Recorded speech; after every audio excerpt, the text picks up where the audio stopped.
supported. What hardly anyone sees is how many parents are rejected. I have completely curious and bizarre requests, also from parents, also from fathers who are sometimes accused in pedophilic contexts, who then call and say, Mr. Rooker, I have already spent 30,000 euros on a lawyer. I will spend another 30,000 euros on an expert opinion that I am not pedophilic, you know. So, in this field, we really have some very, very strange developments. You really have to be very careful about whom you support. That's why, besides the financial aspects, because it is a lot of work that must also be said, I believe that, but must very carefully examine, am I actually on the right side? And if I have the feeling in the middle of the process that the mood shifts, or some things come up that I either wasn't aware of, or where a parent develops in a direction I cannot support, then the mandate also ends. Interesting. I know that good lawyers handle it that way too, and I can absolutely understand that in this area. What I wonder is, how early can you manipulate children? In these Instagram stories I just mentioned, I saw a 2-year-old and a 3-year-old boy who absolutely did not want to go to their mother, always saying, no, mama, no, absolutely not, no, no. When the father then asked them why, they couldn't exactly say why. And they didn't say, mama is bad, mama hit something. They always said, no, mama, no. They were very, very highly emotional. From what age could it happen in the worst case that the bond is sabotaged like that? How early can that start? Yes, the range is wide. It also extends into adolescence. Then it becomes more difficult. But the younger children are, the easier it is to influence them due to memory psychology and developmental psychology reasons.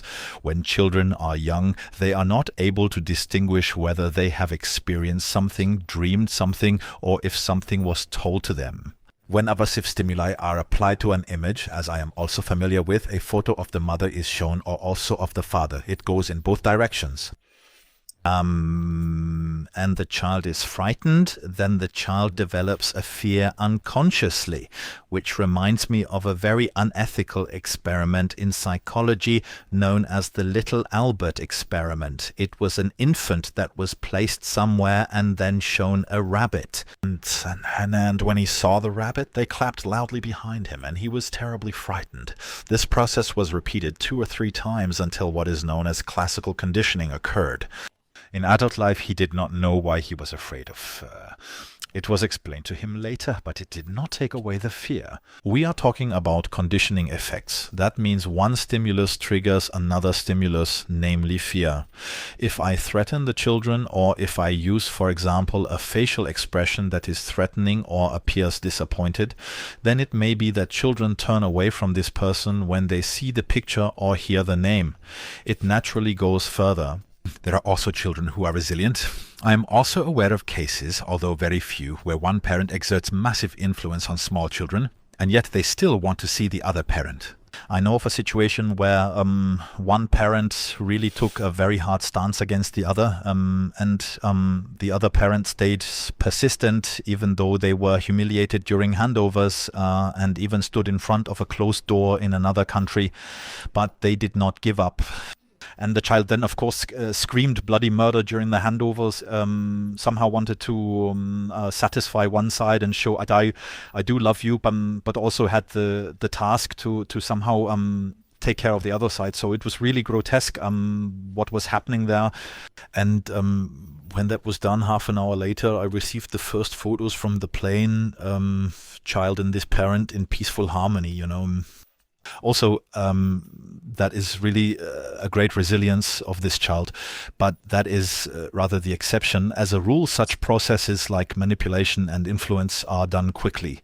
And then it depends on 3 other factors how quickly this happens. These are fear, dependency, and also suggestibility. If I frighten children regarding the other parent, if they are dependent because I might be the primary caregiver, and if they are perhaps naive and gullible, which they are even more so when they are younger, then such a thing sometimes happens at record speed.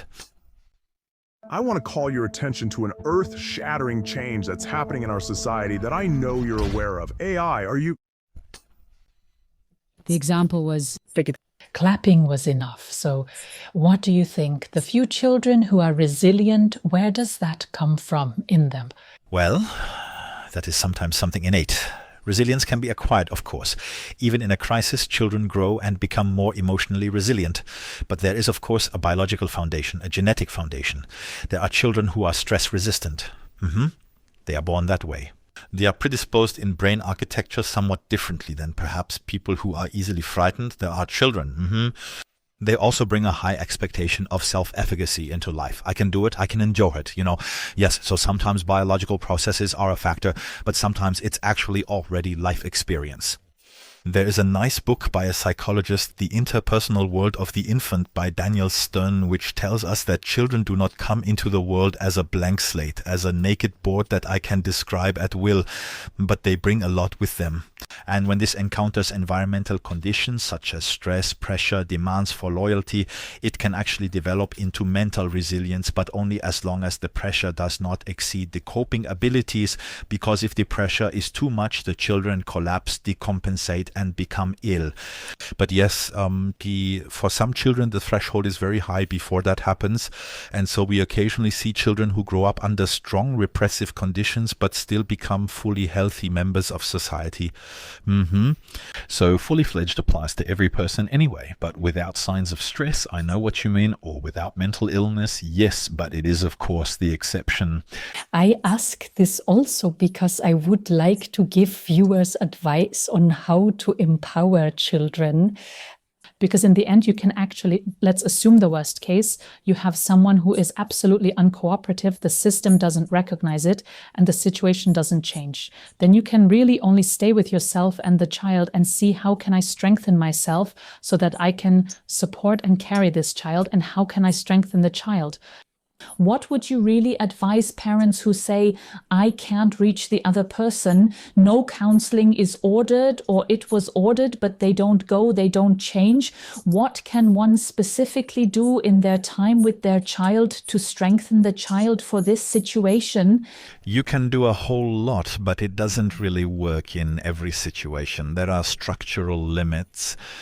On the other side, you have someone who is so hardened, who does something differently from the other parent just for the sake of contradiction, because there are such deep wounds, narcissistic personality traits or something of that sort. They can't get a foothold anymore, and that might be something one actually has to endure, as tragic as it is. But let's look at a separation situation in the conflict area through the eyes of the children. What do they want, the children? What do they wish for? They just want to be left alone and grow up freely. And that means one parent portrays the other poorly. And the one who is being badmouthed is immediately afraid that if they don't also badmouth the other, the child will believe everything. And that is a misconception. If the child can be with the parent who refrains from these influences, doesn't question the child, doesn't demand loyalty, doesn't interrogate the child, like how was it there? What did you tell them? Did you tell them about the D in math? You shouldn't do that. He might think I'm not supporting you well or something, right? So if you can overlook that, if you give the children lots of love, space to grow and peace, then you have a huge magnet in your pocket. Mind you, it doesn't help all situations, but many, many children. And then you have to say, what many parents don't see today when they are living in this situation, yes, this is an era in the lives of the children and the parents, but there are other eras. For example, there is pre-adolescent or adolescent autonomy development during puberty. Children question adults, what have I experienced so far, right? What has someone done with me up to this point? When they are young adults, they are critical. As a parent, I always have to ask myself, what should my child say about me when they are 20, 25, 30, when they have children of their own? So the epochs continue, and we very often, very, very often see that children distance themselves from the parent who exerted the most pressure. Most parents end up facing the consequences, even if they don't believe it today. I often have parents who say, oh, it's going well. The child is doing well in school, a great athlete, especially with girls. They are very well adjusted, but that's just another word for being completely overwhelmed. Boys are a bit more rebellious when they set rules, they take it outside, and sometimes it explodes. They argue with teachers, with parents, with peers. You already know there's a need for help, but I often hear, especially from parents of girls, that they say, no, well, she handled it well. Listen and all. She's doing great in school and they do an amazing sport, and then you look at cortisol levels or the forearms, and then you also see the teeth, the constant contact of the teeth with stomach acid in cases of initial bulimia, which we very often see in girls growing up in highly conflictual separation situations, tells a completely different story. The parent who manages to relieve pressure has, I gladly repeat myself here, the strongest magnet in their pocket for a fulfilling life together with the child, those who don't risk being turned away from. I think it's good that you say that so clearly again, because I think at the end of the day, it may sound naive, but I often think the good wins in the end. And I also believe that patterns can eventually be recognized. I know that sounds terrible for those affected because it takes years, but I believe that one must not forget that there might be a good ending after all, because the children also grow older.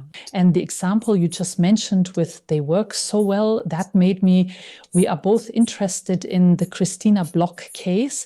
And I heard a testimony from Stefan Hensel, where really unanimously in the comments, everyone also wrote.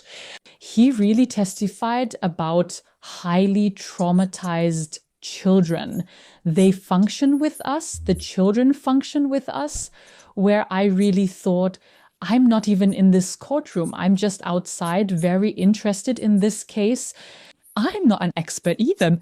All my alarm bells go off. The children are functioning so well. Honestly, I don't know any child that functions well, generally speaking. Probably depends on the perspective. I also think they shouldn't, but well, because I know that many viewers are also interested in this case, could you give us a final assessment? And I'm not talking about what is currently happening legally, because that's not possible for us. But what interests me is the backstory. I'm so interested in the backstory because I am absolutely convinced that it cannot be viewed separately. How can that be from your expertise as an expert? How can it really be that children are simply not returned from a visitation and do not see their mother for years, and then actually say, we don't want to see her? How would you assess that? Yes, beyond this family, whose personal rights must also be respected, I can generally say that in similar situations, exactly the mechanisms and effects I described earlier apply. When children experience a threatening environment, when they might be in a dependency structure, and when they are possibly also suggestible due to naivety, for example, due to gullibility, or because they currently hold a grudge against the other parent, which often plays a role in family court contexts, where children, out of a current situation, from a state, from a temporary emotional condition, make a derogatory statement about a parent, then this can solidify and develop a certain momentum. What many children in these contexts do not know is the significance of what they express. Some children, when they are younger, believe that if they distance themselves from a parent, perhaps because they are threatened, because they live in dependency, because they are suggestible, they do something like a slightly longer class trip and eventually they are back. What they do not suspect is the extent, and that sometimes they will lose contact with the other, actually beloved parent for years. This is not initially explained to them. This means the significance of this influence is not clear at the beginning, and then the whole thing gains a psychodynamic. Ultimately, I know I am not allowed to love the other parent. That is now clear to me cognitively. It feels different on the emotional level, but he is not that bad. But I miss him. I long for him. I also know that he is currently not reachable, and I can regulate longing and sorrow. In this case, if I join the destructive narrative, demonizing someone, I cannot miss them as much. So it is a survival strategy, a psychological survival strategy for children in extreme distress, that they then align with cruel narratives, and then memory psychological effects come into play, idealizations and distortions. Then the bedtime story at the bed suddenly becomes a sexual assault, or brushing teeth becomes naked violence. And at the end of the day, the children don't even know if they actually experienced it or if it was suggested to them. Yes. Period. I think that's very good how you summarized it. That also raises another question for me. What about children who experience violence? When children, for example, have the situation where, let's say, the father commits violence against the mother in front of the children, but they still love the father. Of course, the mother escapes the violent situation. How can we empower such children? Because I have many comments about domestic violence. And I find it so, not only do I find it so cruel, so difficult, because on one hand, the victim of violence, let's take the mother as an example, has to heal herself. The children have to be healed. But still, the perpetrator, if he wasn't violent towards the children, is still the father of the children. And that is, I find, such a highly complex situation where I can also imagine that it is really similar. How would one accompany the children in such a violent situation? We do not always have effective victim protection in Germany. We have inconsistencies in the legal systems. In family law, contact is subject to the acceleration requirement. This means the children must be handed over to the tormentor. In criminal law, correct. The mills grind slowly. Criminal law can take years under certain circumstances. As part of a study, we interviewed 100 mothers in women's shelters. 2 of them were no longer alive shortly after because they were killed by their tormentors. I am completely clear on this point. I often experience scenarios in court hearings, and I want to summarize them without discrediting any profession where one parent does hit the other, but not the children. So Exactly, that's what I was getting at. there is the insane belief that the children should still be allowed to have contact. I say no, and for 3 reasons. A parent who hits is not a good role model. Perpetrator of violence Is a model of violence. Secondly, he is a person with a lack of impulse control. And thirdly, a person with a highly problematic conflict resolution pattern. That is not a role model for those in need of protection. And if I may use a particularly cruel example from my home state of Bremen, where a father in this case fought for years for visitation time with his son, and then got it. It was such that during the first contact, in the first interaction, he had nothing better to do than to deliberately drive himself and his son into a tree. Yes, the father survived. Yes. So I am very, very cautious. We also need to improve there. We know, of course, and without any question, there are conflict situations where the accusation of violence is used instrumentally. We have the Istanbul Convention, and I say it is not just the claim that the other was violent. I have to somehow provide some evidence for that. Sometimes it doesn't succeed. This is a very difficult situation, but here too there are indeed forensic possibilities to believe the actual victims. Yes, however, we must also apply these possibilities and methods. We don't have it like that. But the problem is that this accusation comes up very, very often. Sometimes it's not true. And when something is used excessively, even courts stop listening. That's the difficult part. I had my judge who said, if you start with violence here in this session, then I can't decide anything here. Stop it, yes. And it was objectively verifiable that in this case a mother had indeed suffered violence. Quite clearly this is a highly problematic situation, not only between mothers and fathers. We now have indeed a high diversity of family structures. We also have same-sex relationships, like 2 fathers with children. The grandfathers don't even know where to go, you know. They can't go to women's shelters or any safe spaces where women are. That's not possible.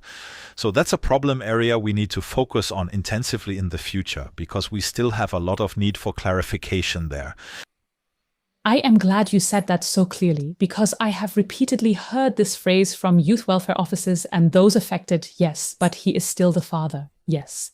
Yes, but a violent father. So I really find that, yes. So I find it absurd to say that children who have seen how someone, it can also be the other way around.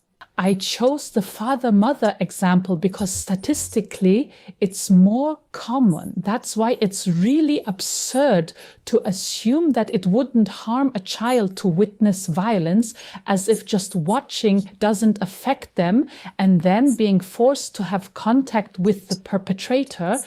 Well, yes, and also for the victim, the mother, who has to facilitate this contact, it is on so many levels. Also for the victim, the mother, who has to enable these contacts. That is really bizarre on so many levels, I think. I am someone who advocates for maintaining bonds, and those who take a strong stance polarize. I am sometimes attacked for this because I am sometimes deliberately misunderstood. I stand for maintaining bonds where it is possible. But I am completely clear and composed. Not every parent-child connection is worth preserving. That may sound a bit polemical or perhaps unethical, but there are parents who have such a catastrophic impact on families that the interruption or termination of contact is simply the lesser evil. We need to separate that clearly. Yes, and that this discrepancy, to separate it cleanly with all the cases of alienation we just talked about, I believe we still have a very, very big problem and a lot of catching up to do, because for those affected, it sometimes feels like on one side there are real perpetrators where it is not handled strictly. And let's take a public example again. The situation with the designer Philipp Klein and the mother, where the mother says, I am only allowed to see the children once a week under supervision. You really think, okay, if nothing has happened that we all don't know about, then that's really radical. From one day to the next, she is only allowed to see her 2 small children once a week. For me to justify that, there must have been massive violence involved. Then one would have to say, well, this woman is a danger to the children if someone really has to be present. And 1 hour, that is for the district. I don't even know how that's supposed to work. I can't imagine any court ordering that, where this is supposed to lead. And yes, so we do not know this specific family constellation, but I wouldn't bet that the mother really acted so harmfully that this decision is truly justified, because we know that in family court contexts we sometimes experience quite a few antics, and it's probably no different in Switzerland. If I am correctly informed, this decision comes from Lugano. And it is, of course, first to be assumed that the mother did not influence the children as harmfully as we are currently discussing. Of course, it is possible that she was neglectful. Neglectful in the sense that the children might not be fed, not growing, have growth and thriving disorders. The children might be dehydrated and on the brink of death. Of course, it could be that she hit them. We don't know any of this, but it doesn't have to be true at all. And when I look at the father's behavior, it seems to me that concern for the children is less in the foreground, rather more. Business owners upgrade to a smarter card machine and save money. Pay £0 upfront and get unlimited 4G data with no lock-in contract. Then more the interest in devaluing the mother, and then we are already in a very, very critical area that must be clearly stated. If all this does not prove true, that the mother did not err in such a way that this path is justified, then we must say we have a child welfare endangerment of a different kind. Because one must acknowledge that children form bonds, and I believe these are young children who have already spent 1, 2, 3 years with both of their parents. Now there is the so-called infantile amnesia. We all know that we can hardly remember processes, experiences, events that somehow took place before the completed third year of life. Now there are parents who somehow fall into the belief of saying, oh, they don't really know their mother, they will forget her. And that is a mistake, because attachment is also something biological.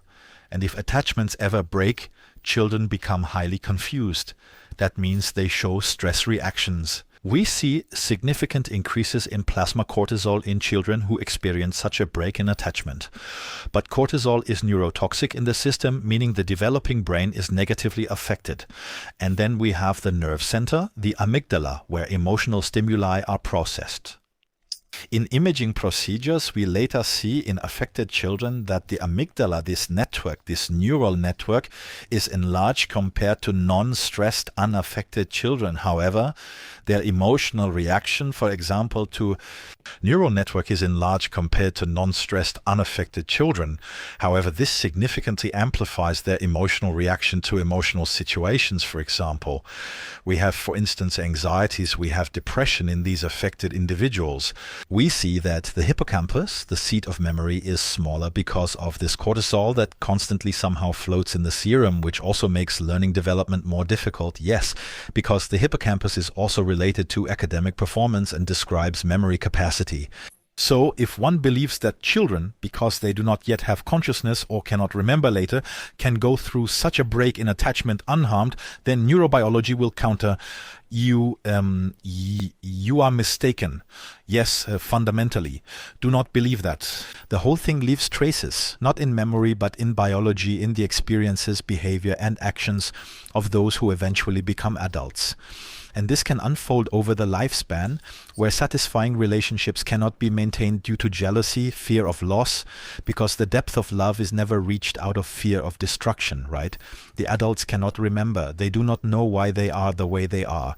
But there are biological traces, and I would guess they are particularly imprinted on the affected children, especially when separation from the mother is not the lesser evil, but we simply do not know that. Yes, that's true. That's also the difficult part when you look at something like this from the outside. You can't know that. I have one final question. I said this was a case where the children were massively presented on social media. How do you feel about presenting children on social media? There are child models, and there is at least the youth protection that applies there. There are very clear regulations on how children are allowed to be on set for how long. That doesn't apply to social media. That means, as a parent, I can stage and market my child's childhood around the clock, independent of Philipp Klein. That was an emergency situation where I saw children. I also see other children. I see the children in other situations too. And I believe very often it really happens out of a lack of knowledge and a lack of awareness from the parents, that they don't even know what it means, what it also means for children to grow up in front of all of us on the internet. Maybe I'm being too critical. That's why I would really be interested in your assessment of how you feel about showing children on social media. In the 1980s and 90s, there were the so-called stage mothers and also stage fathers in the USA. Little dolls, children who were somehow dressed up in adult clothing, were made up and then danced and sang on stage. And during this time, the first studies were conducted on the long-term effects. We know that children often do not want and did not want this. And above all, something has been added now that we did not have back then. Social media, Instagram, TikTok, or even Facebook. Then the internet does not forget. We are allowed to speculate. So research is just beginning here on what it means for children who are or were exposed to this public showing over the years. We are just starting to study. But we know from these stage parent studies from the 1980s and 90s that children can have massive problems afterward because they were exposed in this way. So I am not in favor of showing children like this, not as fashion dolls, nor as extensions of parental interests. The children have their own identity, but they become objects of the parents who want to demonstrate something. The children do not inherently have the need to appear on social media unless they are driven crazy with this idea and it is sold to them as something valuable. Rather, these are primarily parental interests. when the children, especially in this situation, Plein, eventually become teenagers, become adults, and see this, it circulates, it is stored, it is now in the world, it is so shame-laden, they do not want to be seen like this in their distress. And that is why I am an absolute declared opponent of such behaviors by parents. Yes, I actually do too. And I always wonder, do children want to model on their own? That's a different level of seriousness. There are child modeling agencies. There are, at least with my child, I've never noticed, not to generalize from my child to all. That's very difficult. But the same applies to me for child models. Does the child want to model on their own? And especially child models do fashion shoots like adults, bikini things. The child is, whether it's packaging for some children's swim trunks, the child is sometimes seen half naked. And what is your opinion on the profession of child modeling? Underwear. The child is also partially seen half naked. And what is your opinion on the profession of child modeling? Yes, it is certainly to be assumed that children who never had contact with modeling in their socialization conditions do not wake up in the morning and say, I want to model, mom, sign me up. That is not a topic at all in the life horizon, in the experience horizon of the children. Children need sensory experiences, tactile, they want to go outside, engage, do crafts, paint, climb, ride a bike, whatever. Sports, movement, yes, something like that. That is natural. Everything else is, of course, due to socialization. Now, and if children are interested in modeling, then one might suspect that in the child's household where they grow up, there is some affinity for it or some kind of inspiration in the background. That could, of course, be a parent. It is also to be suspected who somehow suggests it and says, hey, let's boost your pocket money a bit or something like that. Don't you feel like it? Then the intensity is of course crucial. I consider it a very, very big danger to send children into a competition for physical features at a very early age. We know from genetics that the top model measurements can only be achieved by 3% of all women if we are talking about women. An ideal is being created that is not really attainable and is not needed at all. And then there are TV shows where young girls are judged on how they walk, meaning how they move. I always find it a bit bizarre to watch that. And when these young girls somehow get eliminated, their world falls apart. And I say, what kind of socialization conditions and ideals are these that young people measure themselves by whose walk is more beautiful? Of course, there's the thought of fame, recognition, money, great trips and things like that behind it. That goes hand in hand with working in a modeling segment that might also be well paid.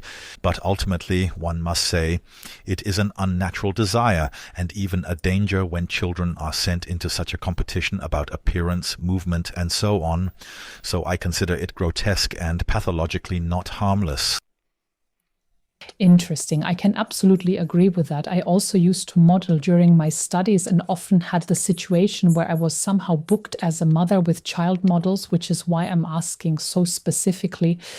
I really had countless shoots with different children, young girls, and I always found the children to have behavioral issues. It was always like I thought, oh, interesting. And I also found the entire situation. They were, let's say, between, how old were they? Between 5 and 8, 9 years old, roughly. The ones I had as child models, it's a set. It's totally surreal. Even as an adult, I sat there and thought, this is so crazy, but I have my everyday life. And thank God I earn good money. For me, it was very beneficial, but I was already over 20 then. Well, in any case, the situation on set is really like this. The child is the absolute star. The child gets sugar all the time. It is really pampered from start to finish, constantly given sweets because the child is supposed to perform. So it is deliberately hyped up and everyone says you take the photos and then really 5 people come. Wow, that was so great. You did so well. Now let's do it again with the other one.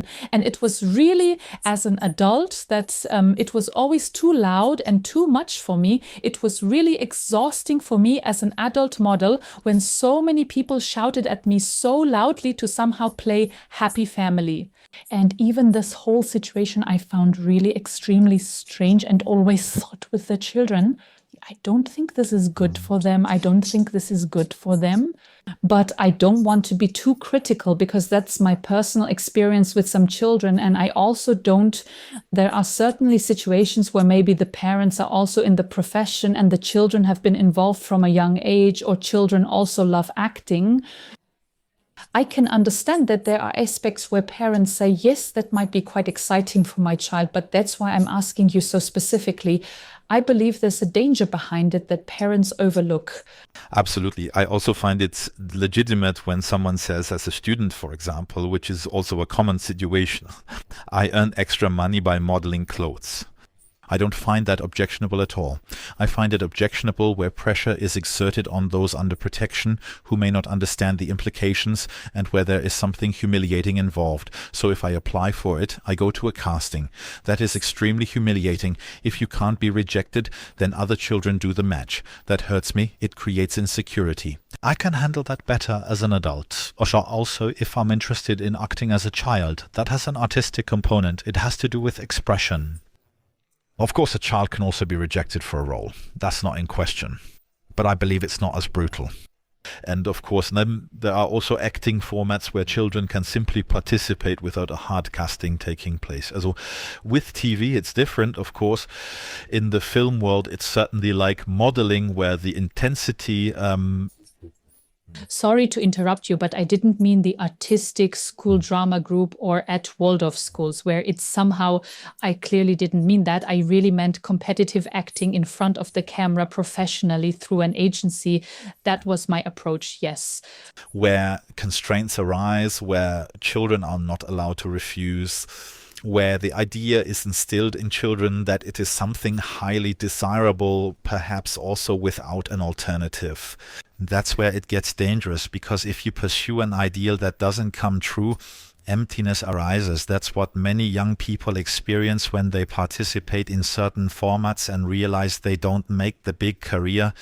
Often they don't even know what to do next. If you say you have a solid school education, pursue vocational training or a degree afterwards and try to gain a foothold in this industry on the side, I think that's a healthy mix. You can do that, but relying solely on it is already dangerous. Yes. Yes. Yes. So thank you for your various assessments. There is so much, especially now when you follow a lot of things online, as I do. There are just so many points where I believe we urgently need more clarification here. I believe we urgently need more awareness so that people recognize this, especially when it comes to affected parents, particularly in highly contentious families. I know that most people have no idea what the reality of these families is, that one cannot even imagine it. So this public case with Philip Klein, my first reaction was, it can't be that a mother would use her child or children. That can't be true. That can't be real. You don't want to believe that. Just like any person who deals benevolently with others cannot imagine that parents can suffer such a deep injury in the context of a separation, or perhaps due to their circumstances, that the children are instrumentalized. And I believe, I don't know any at all.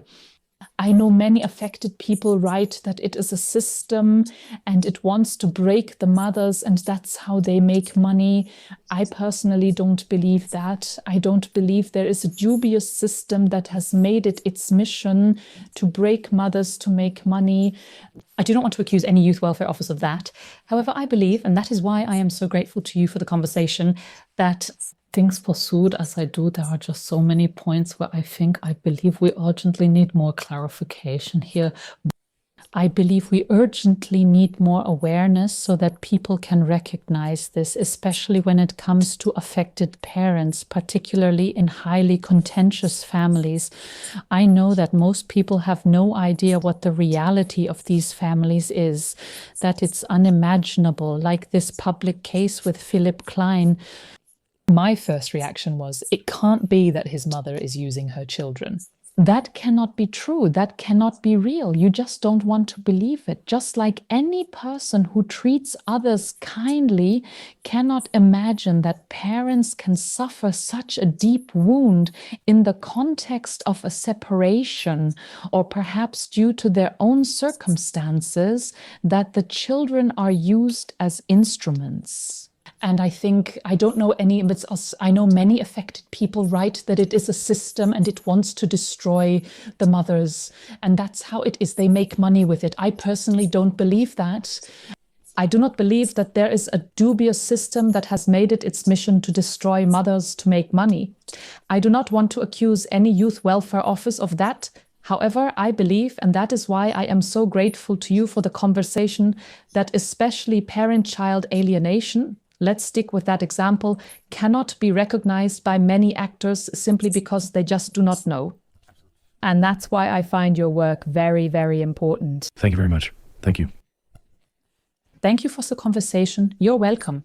What is very important to me, I will link your channel in the info box, and I would also like to ask all of you to take a look at the channel. There are also conversations and interviews with affected parents. I have already watched them, and I think they really help to develop a fundamental understanding, not only what it does to the children, but also what it does to the parents, because they are there too. So thank you for the conversation. Thank you. And I'll see you all in the next episode. So now I have to be very careful. So now I have ended the recording. Oh God, yes, thank God. But not the conversation, I know. So everything is secure with them now, but yes, interesting. They already get it displayed. I don't yet. Unfortunately, I didn't really prepare them for that. I noticed it during the conversation, this Riverside app and sometimes it lags and you see the conversation partner a bit pixelated. Now, during our live recording, later in the upload, it's gone. I don't know why.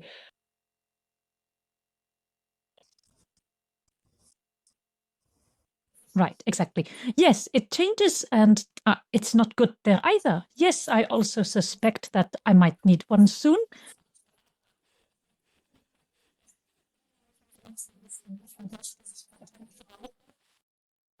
Es ist Partyzeit.